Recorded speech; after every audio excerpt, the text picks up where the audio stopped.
বাবাকে খাবার দিয়ে বাইসাইকেল চালিয়ে বাড়িতে ফিরছিলেন ১৩ বছর বয়সী হুসাইন। বাড়ি ফেরার পথে খড়ি বোঝাই একটি দ্রুতগতির ট্রাক তার বাইসাইকেলটিকে চাপা দিলে ঘটনাস্থলেই প্রাণ যায় হুসাইনের। ঝিনাইদহে ট্রাক চাপায় বাইসাইকেল আরোহী মাদ্রাসা ছাত্রের প্রাণ গেল।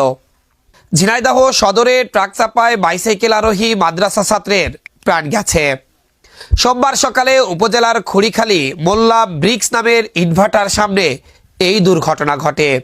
পুলিশ ও স্থানীয়রা জানায় ওই এলাকার রামপাড়িয়া গ্রামের ইটভাটা শ্রমিক শাহিন হোসেনের ১৩ বছর বয়সী ছেলে হুসাইন ইটভাটায় বাবাকে ভাত দিয়ে বাড়ি ফিরছিল। পথে ঝিনাইদহ যশোর মহাসড়কের ওই ইটভাটার সামনে পৌঁছালে একটি খড়ি বোঝাই ট্রাক তাকে চাপা দিয়ে পালিয়ে যায়। এতে ঘটনাস্থলেই প্রাণ যায় হুসাইনের। কিশোর হুসাইন একই এলাকার কানুহরপুর দাখিল মাদ্রাসার ছাত্র ছিল। এই ঘটনায় ট্রাক ও ট্রাকের চালককে আটক করা হয়েছে।